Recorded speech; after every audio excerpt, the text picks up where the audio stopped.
नमस्कार, स्वागत है आपका। आपके साथ में हूं अमित गर्ग शुक्ला। रोको आबादी वरना होगी बर्बादी, ये हम नहीं बल्कि देश के प्रथम नागरिक यानी राष्ट्रपति रामनाथ कोविंद जी कह रहे हैं।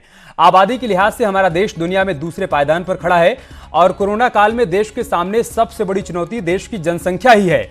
हालांकि दुनिया के विकसित देशों की तुलना में हिंदुस्तान ने कोरोना के खिलाफ जंग को ज्यादा प्रभावी तरीके से लड़ा है और यही कारण है कि कोरोना संक्रमण के मामले में अमेरिका, ब्रिटेन, फ्रांस, स्पेन और इटली की तुलना में हमारे देश की स्थिति बहुत बेहतर है। लेकिन एक सच्चाई यह भी है कि स्वास्थ्य सुविधाओं के मामले में हम इन देशों से बहुत पीछे हैं और राष्ट्रपति की चिंता का कारण भी यही है कि किसी भीषण आपदा की स्थिति में देश की यही भारी आबादी देश पर भारी पड़ सकती है। राष्ट्रपति के ट्वीट के बाद जनसंख्या नियंत्रण कानून की चर्चा एक बार फिर से जोर पकड़ रही है, लेकिन सवाल यह है कि क्या इस बारे में चर्चा किसी अंजाम तक पहुंच पाएगी, मतलब कोई प्रभावी कानून बन पाएगा, या फिर यह गंभीर मुद्दा हमेशा की तरह एक बार फिर से सियासत की भेंट चढ़ जाएगा। अगले आधे घंटे हम इसी मुद्दे पर चर्चा करेंगे। चर्चा के लिए हमारे साथ खास मेहमान भी जुड़ेंगे, लेकिन सबसे पहले आप एक छोटी सी रिपोर्ट देख लीजिए। दुनिया भर के देश कोरोना से निपटने के लिए हर संभव प्रयास कर भारत भी कोरोना के खिलाफ जारी जंग को पूरी मुस्तैदी के साथ लड़ रहा है, लेकिन जनसंख्या के अनुपात में संसाधनों की कमी इस जंग को और मुश्किल बना रही है। जनसंख्या नियंत्रण कानून को लेकर देश में लंबे समय से मांग उठती रही है, लेकिन हर बार ये मुद्दा सियासत की भेंट चढ़ जाता है। कोरोना काल में जनसंख्या नियंत्रण कानून का मुद्दा एक बार फिर से उठा है और इस बार ये मुद्दा उठाया है देश के प्रथम नागरिक राष्ट्रपति रामनाथ कोविंद ने, जिन्होंने जनसंख्या नियंत्रण की जरूरत को लेकर एक ट्वीट किया है। राष्ट्रपति ने अपने ट्वीट में लिखा है, भारत जैसे बड़े और घनी आबादी वाले देशों को विशेष रूप से जनसंख्या नियंत्रण के विषय पर सुविचारित कदम उठाने होंगे, अन्यथा हमारे देश में ऐसी आपदाओं के भीषण परिणाम हो सकते हैं। 2011 की जनगणना में देश की कुल आबादी 1,21,01,93,422 थी। हर 10 साल में होने वाली जनगणना का अगला चरण 2021 में पूरा होगा, लेकिन एक अनुमान के मुताबिक देश की मौजूदा जनसंख्या 1,35,00,00,000 से ज्यादा है। मतलब बीते 10 साल में देश की जनसंख्या करीब 15 करोड़ तक बढ़ गई है। मतलब हर साल जनसंख्या वृद्धि का औसत 1 करोड़ से ज्यादा है। जनसंख्या के बढ़ते आंकड़े सबसे ज्यादा उत्तर प्रदेश को चिंता में डाल रहे हैं, क्योंकि 23 करोड़ की जनसंख्या के साथ उत्तर प्रदेश देश का सबसे ज्यादा आबादी वाला राज्य है।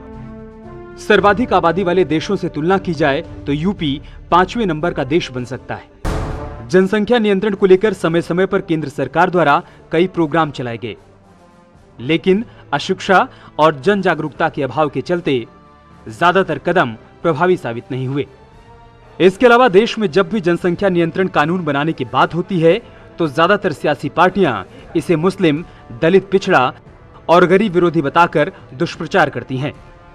लेकिन अब समय आ गया है जब विकराल बन चुकी समस्या का ठोस समाधान किया जाए और प्रभावी कानून बनाया जाए। Bureau report, news 18। और चर्चा करने के लिए हमारे साथ खास मेहमान जुड़ चुके हैं। मौलाना सैयद अली हुसैन हमारे साथ जुड़ चुके हैं, आप मुस्लिम धर्मगुरु हैं। अश्विनी उपाध्याय हमारे साथ जुड़ चुके हैं, भारतीय जनता पार्टी के प्रवक्ता हैं और साथ ही साथ सुप्रीम कोर्ट के वरिष्ठ अधिवक्ता भी हैं। अंबर जैदी हमारे साथ जुड़ चुके हैं, आप सामाजिक कार्यकर्ता हैं। और सुरेंद्र राजपूत जी हमारे साथ जुड़ चुके हैं, कांग्रेस पार्टी के नेता हैं। अश्विनी उपाध्याय जी, मैं शुरुआत आपसे ही करूंगा। सर, अब तो राष्ट्रपति ने भी चिंता जाहिर कर दी, किस बात का इंतजार किया जा रहा है सर? हालात को और कितना खराब होने दिया जाएगा, तब तक इंतजार किया जाएगा?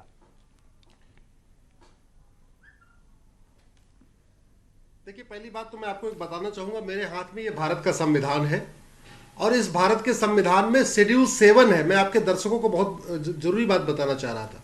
शेड्यूल 7 में काम का बंटवारा है कि केंद्र सरकार क्या कानून बनाएगी, राज्य सरकार क्या कानून बनाएगी, वो शेड्यूल 7 में लिखा हुआ है। ये शेड्यूल 7 76 में बदला गया और 76 में इसमें ये डाला गया population control and family planning. इसका मतलब इसको लिस्ट 3 में रखा गया। इसका मतलब केंद्र सरकार भी जनसंख्या नियंत्रण कानून बना सकती है, राज्य सरकारें भी जनसंख्या नियंत्रण कानून बना सकती हैं, जिसकी जानकारी का अभी तक बहुत अभाव था। बड़े बड़े मंत्रियों को इस चीज का नहीं पता कि ऑलरेडी संविधान में व्यवस्था है। कुछ लोगों को लगता है कि जनसंख्या नियंत्रण कानून बनाने के लिए संविधान बदलना पड़ेगा। उनको मैं बताना चाहता हूं, संविधान बदलने की जरूरत नहीं है। 76 में जो 42वां संविधान संशोधन हुआ था वो बदला जा चुका है। बात यह है कि आज जो माननीय राष्ट्रपति जी ने कहा है, निश्चित रूप से भारतीय जनता पार्टी बिल्कुल राष्ट्रपति जी सहमत है। हमारी PIL ऑलरेडी सुप्रीम कोर्ट में है, नोटिस भी हुआ है, केंद्र सरकार को जवाब भी देना है और मैं आशा करता हूं केंद्र सरकार बहुत जल्दी जैसे कोर्ट खुलेगी अपना जवाब भी दे देगी। अगर आप देखें, अगर आप जो भी हमारी समस्या है, हमारे परिवार की समस्या हो या हमारे समाज की समस्या है या हमारे देश की समस्या है, आप उन समस्याओं के अगर रूट काज एनालिसिस करिए, एकदम उनके गहराई, उनकी जड़ पे जाइए उन समस्याओं को, तो 50% समस्याओं का मूल कारण आपको जनसंख्या विस्फोट ही मिलेगा। चाहे वो जल जंगल जमीन की समस्या हो, चाहे रोटी कपड़ा मकान की समस्या हो, गरीबी बेरोजगारी कुपोषण की समस्या हो, चोरी लूट झपटमारी की समस्या हो, जो भी समस्याएं हैं, बेरोजगारी की समस्या है, इन सभी समस्याओं का रूट काज पॉपुलेशन एक्सप्लोजन है। और इस साल 1 जनवरी को पूरी दुनिया में सबसे ज्यादा बच्चे पैदा हुए भारत में, 68,000 बच्चे। 68,000 अगर बच्चे पर डे भारत में पैदा हो रहे, इसका मतलब इस साल 2.5 करोड़ बच्चे पैदा होंगे। किसी भी सरकार के लिए, किसी भी देश के लिए हर साल 2.5 करोड़ नए रोजगार पैदा करना मुश्किल ही नहीं, नामुमकिन है। इसलिए मैं कहता हूं, हमारे पास जमीन दुनिया की मात्र 2% है, पानी हमारे पास दुनिया का मात्र 4% है, और जनसंख्या दुनिया की 20% हो चुकी है। मैं 20% इसलिए आपसे कह रहा हूं कि 125 करोड़ लोगों का आधार बन गया था 2019 के दिसंबर में। अभी हम 2020 के मई में बैठे हुए। सर, आपकी सारी चिंताएं वाजिब हैं, लेकिन मेरा सवाल अब भी बरकरार है कि दिक्कत क्या है और दिक्कत कहां है, कानून बन पाने में दिक्कत कहां है। मैं आऊंगा आपके पास, सुरेंद्र राजपूत जी। ठीक है सर, मैं आऊंगा आपके पास, सबको चर्चा में शामिल कर लेते ना। सुरेंद्र राजपूत जी, आज आपका एक बयान भी सामने आया था इस पर, आपने ही कहा था कि कानून बनना चाहिए और ये चिंता की बात है, राष्ट्रपति जी ने चिंता की है, तो स्वाभाविक सी बात है हर किसी को इसका समर्थन करना चाहिए और एक कठोर कानून की जरूरत है, लोगों को समझाने की जरूरत है, जागरूकता की जरूरत है। तो सर, सवाल यह है कि सत्ता में तो सभी पार्टियां रही हैं बारी बारी से, तो फिर दिक्कत कहां आती रही है? क्यों नहीं आज तक वो प्रभावी कानून बन पाया जिसके माध्यम से हम जनसंख्या का विस्फोट रोक पाते?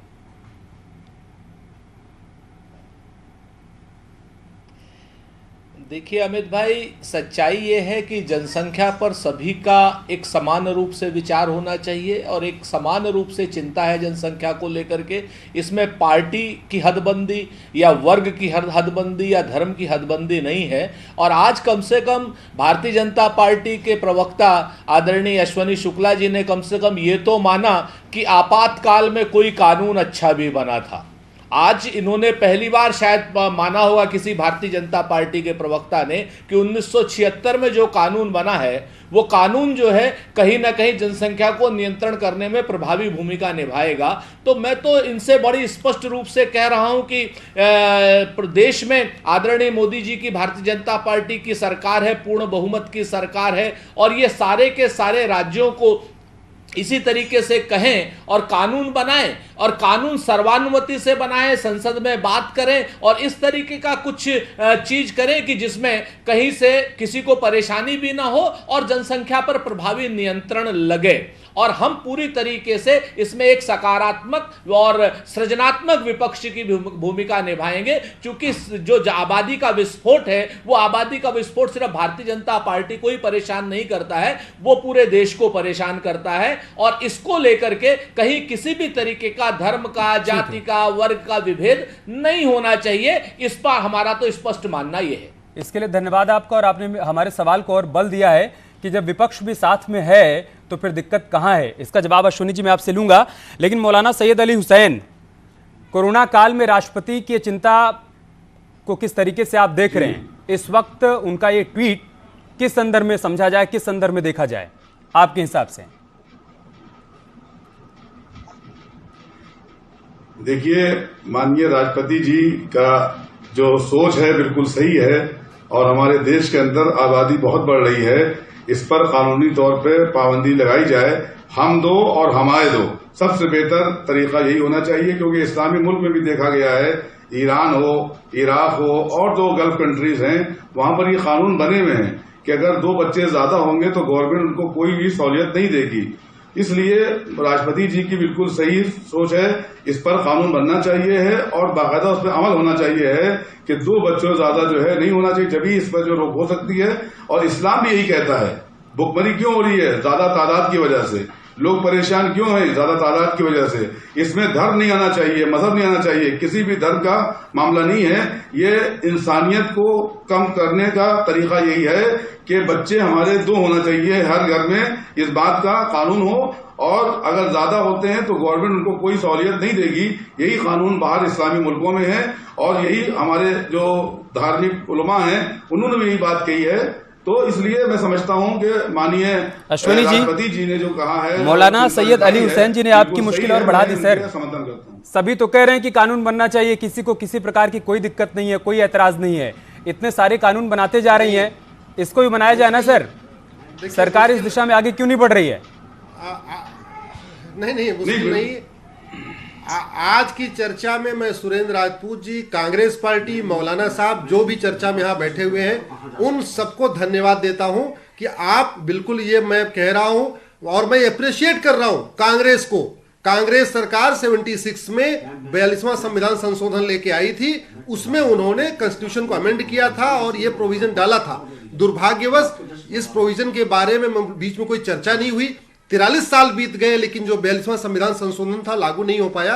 अब हमारी सरकार करेगी। एक बात मैं आपको बता दूं, इसमें कोई धर्म, जाति, भेष, भाषा का कोई भेदभाव नहीं। ये सबके लिए जरूरी है। हिंदू के लिए उतना ही जरूरी, मुसलमान के लिए उतना ही जरूरी, सिख, पारसी, ईसाई के लिए इतना जरूरी। गरीबी अगर हमें खत्म करना है, हमें बेरोजगारी खत्म करना है, हमें यदि शिक्षा खत्म करना है, हमें कुपोषण खत्म करना है, ये कानून लाना ही पड़ेगा। और मैं आशा करता हूं, मुझे पूरा भरोसा है कि जैसे ही भगवान चाहेंगे ये जो महामारी चल रही है, जैसे ये खत्म होगी, भगवान के चाहने से थोड़ी ना होगा सर। हमारे देश को भगवान के चाहने से नहीं होगा, आप सब लोगों को चाहना होगा, आप सब लोगों को चाहना होगा। अंबर जैदी जी, ठीक है सर, अंबर जैदी को भी चर्चा में लाते हैं। अंबर जैदी जी, जब सब चाहते हैं तो फिर दिक्कत कहाँ है? क्या डर इस बात का है कि एक सियासी मुद्दा हाथ से निकल जाएगा? डर इस बात का है, कुछ राजनीतिक पार्टियों को, आज तो सुरेंद्र राजपूत जी हालांकि समर्थन कर रहे हैं, लेकिन क्या कुछ राजनीतिक पार्टियों को डर इस बात का भी है क्या कि वोट बैंक हाथ से खिसक जाएगा? देखिए, चर्चा में जितने भी लोग मौजूद हैं वो सब लोग कहीं ना कहीं इस बात से अग्री करते हैं कि जनसंख्या विस्फोट एक बहुत बड़ी परेशानी है और वो किसी धर्म, जाति या किसी के रंग देखने नहीं आती है। वो परेशानी कोई झेलता है। हम दुनिया में अगर हम अनऑफिशियल आंकड़ों करें तो हम चीन से ऊपर है। 125 करोड़ की हमारी ऑफिशियल आबादी है। हमारे पास आधार कार्ड है और लगभग 20% लोगों के पास आधार कार्ड नहीं है। और हमारे यहाँ बहुत सारे घुसपैठिए भी बांग्लादेशी या हम रोहिंग्या की बात करें तो भी लगभग 5 या 7 करोड़ के लगभग वो भी है। तो अगर हम बात करें तो लगभग 150 करोड़ हम है। और हमारी जो क्षेत्रफल की हम बात करें तो हमारा वो क्षेत्रफल बहुत कम है। हमारा अगर चीन या अमेरिका की बात करें तो सिर्फ 1/3 है। तो अगर हम हमारे पास जो चीजें अवेलेबल है, जो संसाधन है, उनके हिसाब से हम देखें तो बहुत ज्यादा बहुत गंभीर स्थिति में है। और इस पे चर्चा संसद से लेके इलेक्शन कैंपेनिंग तक में होती है। गरीबी और बेरोजगारी, कुपोषण और महिला सुरक्षा की बात होती है।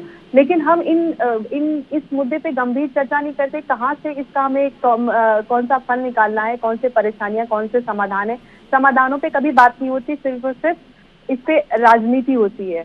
हम साफ और सही नियत से अगर इस पे कानून बनाया गया होता तो बहुत पहले इम्प्लीमेंटेशन सही तरीके से होता। आज हम स्थिति में ना होते कि आपदा के समय हमारे देश में जितनी भी ऑर्गेनाइजेशंस हैं, इंडिविजुअल लोग हैं, कितनी बढ़ चढ़कर आगे लोगों की मदद करने में जुटे हुए। चिंता की बात तो यही ना मैडम, चिंता की बात यही है कि इस कोरोना काल में जहां बहुत सारे देश इस बात पर चर्चा कर रहे हैं कि कैसे कोरोना से निपटा जाए, हम आज भी इस बात पर चिंता कर रहे हैं कि कैसे हर किसी के लिए रोटी उपलब्ध करवाई जाए, कैसे हर किसी का पेट भरा जाए। इसका मतलब है ना कि हमने आबादी को बढ़ने दिया, हमने उसके विस्फोट को होने दिया और आज हमारे सामने नौबत खड़ी हो गई है। अश्विनी उपाध्याय जी, मैं आपके पास आऊंगा, लेकिन उससे पहले मौलाना सैयद अली हुसैन, आज सभी लोग इस बात को लेकर सहमत हैं, हर कोई एक ही सुर में इस बात की मांग कर रहा है कि कानून बनना चाहिए। तो सर, कथनी और करनी में कहीं कोई फर्क तो नहीं है? ऐसा तो नहीं कि कहने के लिए अच्छा कह दिया जा रहा है लेकिन करने के लिए अच्छा हर कोई कर नहीं पा रहा है। भाई, अगर हर कोई समझ रहा है इस बात को कि बहुत बड़ी समस्या है, तो फिर लोगों में वो जागरूकता स्वतः क्यों नहीं आ रही है? क्यों नहीं मौलाना लोगों को समझा रहे हैं? क्यों नहीं संत और साधु लोगों को समझा रहे हैं और जागरूक कर रहे हैं? हर समाज के लोग जिनको आदर्श माना जाता है, जिनको लोग अपना आइडल मानते हैं, जिनके कहने पर लोग चलते हैं जिन रास्तों पर, वो आगे आकर लोगों को क्यों नहीं समझा रहे हैं? देखिए, मैं तारीफ करूंगा भाजपा सरकार की, खास तौर से हमारे मुल्क के वजीर आजम जी का, कि उन्होंने जो भी चीज की उस पर अमल किया गया और आवाम ने उसको तस्लीम किया, चाहे वो कश्मीर का मुद्दा हो या बाबरी मस्जिद का मसला हो या 3 तलाक का मसला हो। आप देखें कि पूरे मुल्क ने उसको एक्सेप्ट किया। चंद धर्मगुरु या चंद मौलाना या चंद पंडितों के कहने से कुछ नहीं होता है। होना ये चाहिए कि वजीर आजम जी और भाजपा सरकार जो इस वक्त हुकूमत है वो सख्त तरीके से फैसला ले। और जिस तरह से मैंने बताया कि इस्लामी तमाम मुल्कों में ये कानून राइज है कि 2 बच्चों ज्यादा वो एक्सेप्ट नहीं करते हैं, न उनको नौकरियां मिलेंगी, न एजुकेशन में कोई उनको सहायता मिलेगी, कुछ भी नहीं मिलेगा। तो मैं समझता हूं अगर हुकूमत सख्त होगी तो सबको सख्त होना, सब इस पर कबूल करेंगे और सब मानेंगे। आप देखिए हमारे देश के अंदर भूखमरी है, हमारे देश के अंदर जिहालत है, हमारे देश के अंदर लोग परेशान हैं, भूख से मर रहे हैं, कोरोना से तो कम मर रहे हैं, उससे ज्यादा भूख से मर रहे हैं। तो अगर हुकूमत सख्त होती है तो कानून बन सकता है। और अगर हुकूमत ये सोचे कि वोट बैंक का क्या होगा और हमें आइंदा आना है तो क्या होगा, ये ना सोचें, बल्कि ये सोचें कि हमारे मुल्क की अच्छाई के लिए, हमारे मुल्क की भलाई के लिए, हमारे मुल्क को अच्छे तरीके से आगे चलाया जाए। आबादी कम होगी तो देश सुखी होगा, अगर आबादी ज्यादा होगी तो देश जो है दुखी होगा। मुल्क की सहूलियत के लिए और मुल्क को आगे बढ़ाने के लिए जनता को अमल में नहीं लाया जा रहा। दिक्कत ये है। अश्विनी उपाध्याय जी, मैं कह रहा हूं, अश्विनी उपाध्याय जी, हर किसी ने गेंद आपके पाले में डाल दी। अभी जब लॉकडाउन 1 के बाद लॉकडाउन 2 लागू किया गया तो आपका एक ट्वीट आया था, मैंने उसको पढ़ा। आपने लिखा था कि चरमपंथी जमातों और कट्टरपंथी मदरसों के कारण लॉकडाउन 3 मई तक बढ़ाना ही पड़ा है। अगर समान शिक्षा, समान चिकित्सा और समान नागरिक संहिता के साथ साथ कठोर व प्रभावी घुसपैठ, धर्मांतरण और जनसंख्या नियंत्रण कानून तुरंत नहीं बनाया गया तो 2040 की स्थिति बहुत भयानक हो जाएगी। क्या 2040 तक के लिए सरकार इंतजार कर रही है क्या? अगर आप सभी लोग चिंतित हैं और सब कुछ आपके ऊपर ही छोड़ दिया गया है, पूर्ण बहुमत के साथ आप सत्ता में हैं, राज्यसभा में भी, लोकसभा में भी आपके पास पूर्ण बहुमत है, तो फिर दिक्कत कहां है? बनाइए ना कानून सर।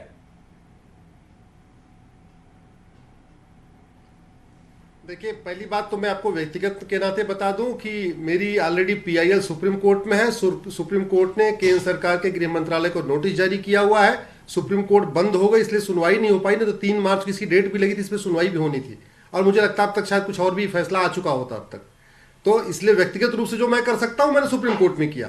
मैंने कम से कम 100 से ज्यादा लोग सांसदों को जाके ये संविधान की कॉपियां मैंने बांटी। संविधान की कॉपी मैंने इसलिए बांटी कि जो 76 में संशोधन हुआ सुप्रीम जो संविधान का, वो हमारे सांसदों को पता ही नहीं था। तो मैंने जाके व्यक्तिगत रूप से सभी सांसदों के संविधान बांटा। हमने कहा भैया देखो, पढ़ लो, संविधान संशोधन की जरूरत नहीं है, केवल सीधे कानून बनाइए और कानून भी चीन की तर्ज पे बनाइए। ईरान जैसे देश में 1990 से जनसंख्या नियंत्रण कानून चल रहा है। ईरान जो शरिया से चलता है, ईरान में 1990 से चल रहा है, हमारे यहाँ 2020 में आज तक हम नहीं लागू कर पाए। चाइना ने 60 करोड़ बच्चों को पैदा होने से रोक दिया, जनसंख्या नियंत्रण कानून बनाया चाइना ने, और 60 करोड़ बच्चों को पैदा नहीं होने दिया। अगर हमने भी चीन के साथ कानून बनाया होता से लेकर और अभी तक, अभी मेरा सवाल बरकरार है सर, आपकी बातों से लाचारी झलक रही है, हम समझ ही नहीं पा रहे हैं। आप तमाम देशों का जिक्र कर रहे हैं, तमाम देशों में किस तरीके के कानून है उसको बता रहे हैं, हम अब तक क्यों नहीं कर पाए? हम यही तो नहीं समझ रहे हैं। सुरेंद्र राजपूत समर्थन कर रहे हैं, अश्विनी उपाध्याय समर्थन कर रहे हैं, तो फिर दिक्कत कहां है सुरेंद्र राजपूत? नहीं, हाँ बिल्कुल ठीक करे, पाबंद, हाँ देखिए नहीं, ये बहुत बढ़िया हुआ क्योंकि अभी तक सहमति नहीं बन रही थी। आज आपके चैनल पे सहमति बनी है। मैं आशा करता हूं सर सहमति बनाने का काम तो आप ही लोगों का था ना सर, उस दिशा में आगे बढ़ते। अच्छा सुरेंद्र राजपूत जी, अपनी बात भी आप बताइएगा, लेकिन एक सवाल ये भी है जो आम जनमानस के मन में है। हाँ सुरेंद्र राजपूत जी, आप अपनी बात रखिएगा, लेकिन आम जनमानस के मन में एक सवाल ये भी है कि भाई समझाया और कहा तो इतने सालों से जा रहा है, अब क्या पाबंदी से काम चलेगा या नसबंदी से काम चलेगा? क्या किया जाए? अमित भाई, एक इसका दूसरा पक्ष भी है। हमने जब कानून बनाया और इंप्लीमेंट करने की कोशिश की ना 1977 में, तो हमारी सरकार चली गई थी और उस सरकार को भेजने का मुख्य कारण जनसंख्या का ये कानून ही और नसबंदी का ही मसला था, जिसको भारतीय जनता पार्टी ने सारे विपक्ष के साथ विरोध किया था। यह भी अपने आप में अश्विनी जी के सामने एक ऐतिहासिक सच है कि हमारी सरकार सिर्फ इसी वजह से गई थी कि हमने देश में प्रभावी जनसंख्या नियंत्रण की बात की थी, नंबर 1। नंबर 2, उसके बाद लगातार कमोवेश 4 बार प्रतिपक्षियों की भी सरकार आई, हमारी भी सरकार रही, लंबे समय तक भाजपा की सरकार रही, पिछले 6 साल से भारतीय जनता पार्टी की सरकार है, उससे पहले संयुक्त मोर्चे की सरकार, एनडीए की सरकार, तमाम सरकारें रही, लेकिन कहीं पर भी ये चीज ये कानून के रूप में नहीं ले पाए। लेकिन हाँ, इसका एक उजला पक्ष जरूर रहा है। उसका जो उजला पक्ष रहा है कि आज जो है जनसंख्या हमारी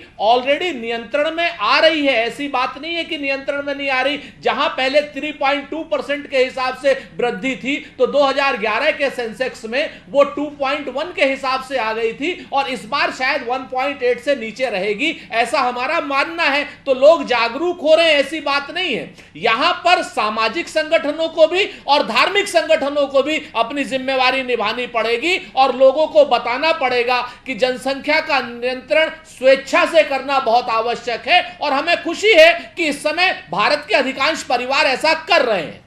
ठीक है सर, आप दर की चर्चा कर रहे हैं, लेकिन अगर हम बीते 10 सालों की बात करें, आपने 2011 की जनगणना का जिक्र किया, 2020 तक सर तकरीबन हर साल 1 करोड़ से अधिक जनसंख्या बढ़ी है हिंदुस्तान में। तो अगर दर देखेंगे तो हो सकता है कम नजर आए, लेकिन अगर नंबर्स देखेंगे तो बहुत ज्यादा बढ़ गए हैं। अंबर जैदी जी, क्या किया जाए? अगर हम पाबंदी की बात करें तो किस प्रकार की पाबंदी लगाई जाए? अमित भाई, आपको कहीं ना कहीं कोई बेंचमार्क करना पड़ेगा। ठीक है। अच्छा अंबर जैदी जी, कहीं ना कहीं कोई ना कोई बेंचमार्क करना। ठीक है सर, ठीक है। क्या क्या विकल्प है, उस पर भी चर्चा कर लेते हैं ना। अंबर जैदी जी, पाबंदियां किस प्रकार की लगाई जाए? क्योंकि एक चर्चा ये भी चल रही है कि वोटिंग राइट ले लिया जाए, एक चर्चा ये भी चल रही है कि सरकारी नौकरियों से वंचित कर दिया जाए, एक चर्चा ये भी चल रही है कि ऐसे लोगों का राशन कार्ड ना बने। तो क्या क्या विकल्प हो सकता है, क्या किया जाए, बताइए। देखिए, जो अभी हमारे कांग्रेस वाले भाई साहब ने बात की कि हमने 76 में कानून बनाया था, नसबंदी। हम कानून बनाना और उसका इम्प्लीमेंटेशन होना दोनों बहुत जरूरी होता है। कानून बनाने से आपकी जिम्मेदारी पूरी नहीं हो जाती। आपने कानून बनाया, किस तरीके से लोगों को टेरराइज करके जबरदस्ती नसबंदी की, क्या वो जायज था? आप सही तरीके से एक बेहतर कानून बनाए ताकि लोगों को समझ में आए। हमारे देश में अवेयरनेस प्रोग्राम चल रहे हैं कई दशकों से, लेकिन हमारे सामने है। लेकिन देखिए, मेरी बात पूरी नहीं हुई, मैं किसी के बीच में नहीं बोल रही हूँ। दूसरी बात ये कि हम सबको सारे ऑप्शंस पे चर्चा करनी होगी। अश्विनी जी, आप नहीं, मैंने सिर्फ आपको जानकारी दी, आपको जानकारी नहीं थी। नहीं, जानकारी दी। आपने कहा जब से 76 में बने गए कानून की चर्चा करें, हमारी सरकार ने किया, लेकिन अब कुछ नहीं किया, उससे फायदा नहीं है। अगर आपके कानून का इम्प्लीमेंटेशन नहीं होगा सही से, लोग डर के उससे अरे भाई, कानून ऑलरेडी है, कोई माने तब तो। यही तो मैं कह रहा हूँ कि आप कानून को आप लागू कराना चाहते हैं तो सरकार चली जाती है। अश्विनी जी से पूछिए ना, आप लोग आ जाते हैं खाली कहने के लिए। मैंने भी तो वही बात की है कि आपने इम्प्लीमेंटेशन तो किया ही नहीं, तो फायदा क्या? सिर्फ कहने से काम नहीं चलेगा। राजपूत जी, शायद वो ये कहना चाहती हैं, आप ये कह रहे हैं 77 में कानून बनाना, 2014 से पहले आप भी तो सत्ता में थे ना सर लंबे समय तक, तो वो ये कहना चाहते हैं कि उस कानून का सख्ती से इम्प्लीमेंटेशन क्यों नहीं करवाया गया, क्या लाचारी थी? सालों से आप लेकिन इम्प्लीमेंटेशन नहीं हुआ। आज के भाई, जो भी सख्ती से इम्प्लीमेंटेशन, यही तो मैं आपसे कहना चाह रहा हूँ कि जब सख्ती से इम्प्लीमेंटेशन कराने की कोशिश की, तब सरकारें चली गई हैं। क्यों भी अश्विनी जी की सरकार अटल जी की करना चाहती, आपको मालूम है उससे पहले क्यों भी संयुक्त मोर्चे की करना चाहती। और ये जो है, ये सामाजिक विषय है, एनजीओ के लोगों का विषय है। ये लोग अपनी जिम्मेवारी क्यों नहीं करना चाहते हैं? ये खाली राजनीतिक नेतृत्व क्यों रखना चाहते हैं? इनके पास कोई काम नहीं है, सिर्फ राजनीतिक नेतृत्व के सर पे सारी बातें रख दो। किसने स्वेच्छा से मना किया है कि जनसंख्या का नियंत्रण हो? कितने बच्चे हैं आपके, हमें बताइए। मेरा एक बेटा है, अमित बताइए, आपके जितने बच्चे यहाँ पर बैठे हुए कितने लोग हैं जिनके 2 बच्चों से ज्यादा हैं? बात आपकी और हमारी हो ही नहीं है, हो ही नहीं है। यही सबसे बड़ी समस्या। हमने जब किया तो सरकार चली गई। ठीक है सर, मुझे लगता है बहस से जनसंख्या नहीं रुकेगी, चर्चा करनी होगी सर। बहस से जनसंख्या नहीं रुकेगी, चर्चा करनी होगी। अच्छा अश्विनी उपाध्याय जी, स्थिति कैसी है हम सभी लोग जानते हैं।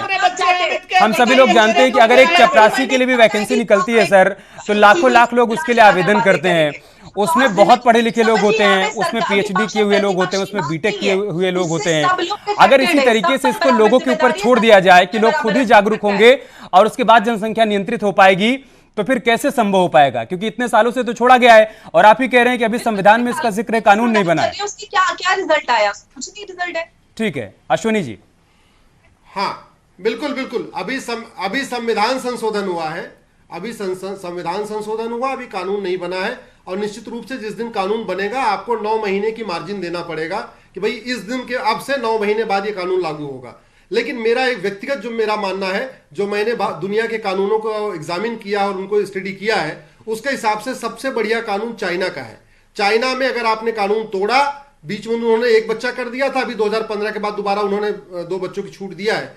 अगर आपने तोड़ा, आपका बिजली कनेक्शन खत्म, आपका पानी का कनेक्शन खत्म, आपका राशन कार्ड वापस हो जाएगा, आपका बैंक की जो पासबुक वापस हो जाएगी, आपके सारे कनेक्शन खत्म हो जाएंगे। मतलब आप चाइना में रहेंगे तो, लेकिन एक तरीके से एक आप वहां पे घुसपैठी एक तरीके से रहेंगे, आपके पास कोई कागज रहेगा नहीं। लगभग हमें यही करना पड़ेगा। दूसरी, हमें इस पे बहुत अवेयरनेस की जरूरत है। मुझे लगता है इसको सिलेबस करिकुलम में डालना पड़ेगा।